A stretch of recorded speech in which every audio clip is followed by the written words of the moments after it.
नमस्कार दोस्तों, इस कहानी का नाम है अपने स्वाभिमान के रक्षक स्वयं आप हैं। ये एक शिक्षाप्रद कहानी है। आज सुबह से तबीयत कुछ ठीक नहीं है। पता नहीं क्यों पूरे शरीर में दर्द हो रहा है। इस दर्द के कारण तो पूरी रात सो नहीं पाती हूँ, लेकिन सुबह से लग रहा है कि परेशानी बढ़ गई है।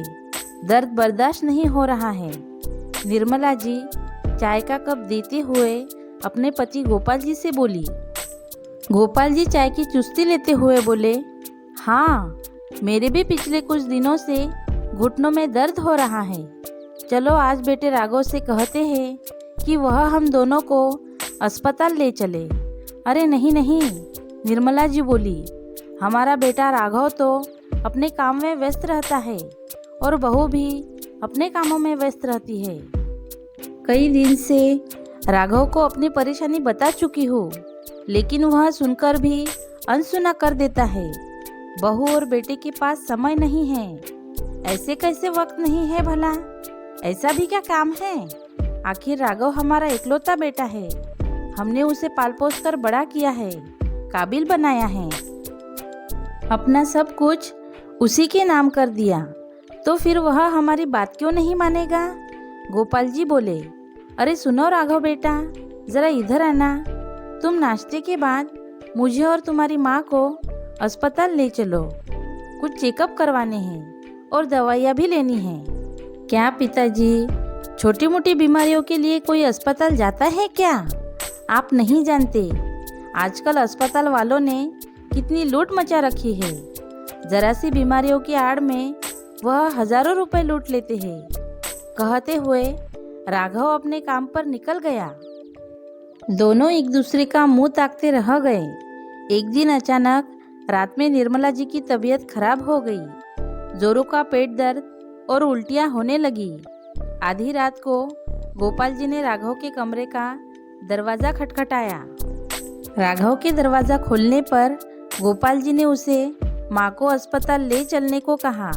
राघव चिढ़ते हुए बोला, क्या पिताजी, दिन भर काम की थकान, फिर आपकी चीख चीख। माँ को कहो दवाइयाँ लेकर सो जाए। सुबह जल्दी ही डॉक्टर के पास ले जाऊंगा। बहू भी कुछ चिड़चिड़े स्वर में बोली, रोज नींद खराब करने की आदत हो गई है इनकी।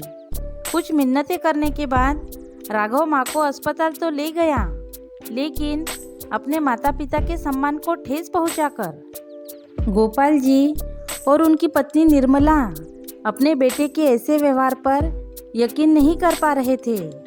क्या वह उन्हीं का बेटा है जिसे अपनी जान से भी ज़्यादा प्यार दिया?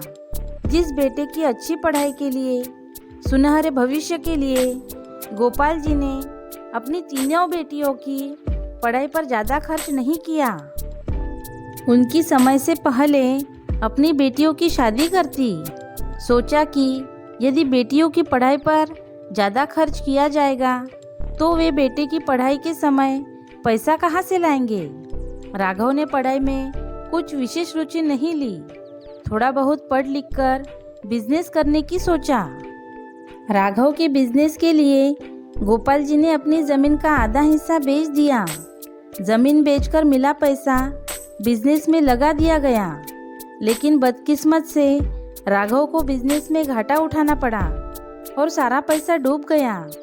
गोपाल जी ने गांव में खेतों के काम करके, मेहनत करके ज़मीन खरीदी थी। एक बड़ा और अच्छा घर उनके पास था।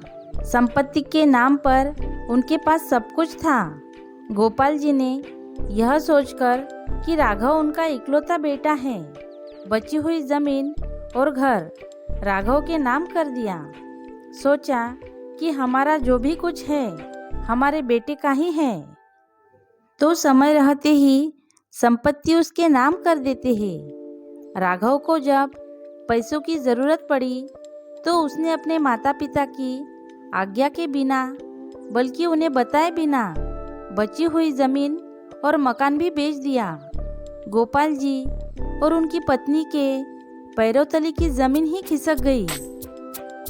जब उन्हें पता चला कि जिस घर में इतने सालों से रहते आए वह उनका नहीं रहा, निर्मला जी की आंखों से आंसू रुकने का नाम नहीं ले रहे थे। राघव गांव छोड़कर अपनी पत्नी और माता पिता समेत शहर में किराए के मकान में रहने लगा और छोटी सी नौकरी करने लगा। जल्द ही राघव ने शहर में एक छोटा सा फ्लैट भी ले लिया, लेकिन निर्मला जी और गोपाल जी का मन उस फ्लैट में नहीं लगता था। शहर की भीड़ भाड़ उन्हें पसंद ना आई। हमेशा अपने गांव के घर को, वहाँ के जीवन को याद करते रहते। निर्मला जी के पास भी जेवरात के नाम पर कुछ नहीं बचा। जो जेवरात उनके पास थे वह सब अपनी इकलौती बहू पर लुटा चुकी थी। कुल मिलाकर अब गोपाल जी और निर्मला जी एक एक पैसे के लिए अपने बेटे और बहू पर निर्भर हो गए थे। जब तक जायदाद पर गोपाल जी का हक था तब तक सब कुछ सही चल रहा था। राघव और उसकी पत्नी माता पिता का सम्मान भी करते थे, लेकिन जब सारी जायदाद गोपाल जी ने राघव के नाम कर दी तो कुछ ही सालों में बेटा और बहू के हाव भाव बदलने लगे और अब तो हालात बद से बदतर हो गए थे।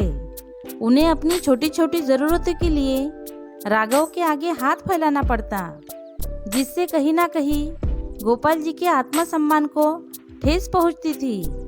कई बार बेटे द्वारा उन्हें झिड़क मिल जाती कि इतनी महंगाई है और आप लोगों की तो बीमारियां ख़त्म ही नहीं होती।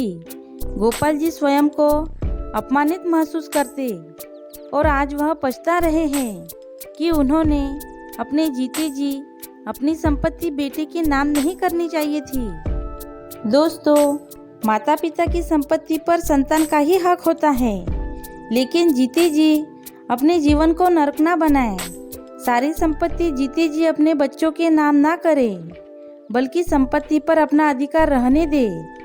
बस समय समय पर अपने बच्चों की मदद करते रहें। इस कहानी के बारे में आपकी क्या राय है, यह आप मुझे कमेंट करके बता सकते हो। कहानी अच्छी लगी तो लाइक शेयर कर देना और अगर आप मेरे चैनल पर नए हो तो सब्सक्राइब कर देना। Thank you.